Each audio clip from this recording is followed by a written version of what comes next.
భక్తులారా, నేను మీ వినాయక స్వామిని మాట్లాడుతున్నాను. సెప్టెంబర్ 7వ తారీఖున భూలోకానికి వస్తున్నాను. అందరూ నా కోసం మీరు చెయ్యవలసినది ఇదే.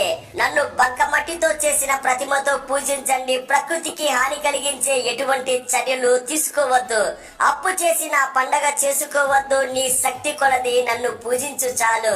ఆ రోజున లేని వాళ్లకు, నోరు లేని మూగజీవాలకు పట్టినంత అన్నం పెట్టండి. అలాగే నా పండుగను అవ్వాతాతలతో, తల్లిదండ్రులతో, అన్నదమ్ములతో, అక్క చెల్లెలతో, కుటుంబ సభ్యులతో, బంధుమిత్రులతో, తోటి వాళ్లతో కలిసి అరచెయ్యంత ప్రతిమ పెట్టి గంజి పెట్టినా నేను పరమానందంతో ఆ ఇంట కొలువు తీరుతాను. అలా కాకుండా అమ్మా నాన్నను, అన్నదమ్ములను, అక్క చెల్లెలను, కుటుంబ సభ్యులను దూరం చేసి నన్ను దగ్గర చేసుకుని బంగారు విగ్రహం పెట్టి పరమాన్నం పెట్టినా నేను ఆ ఇంట కొలువు తీరను. ఆ పూజను స్వీకరించనని గుర్తించు మానవా.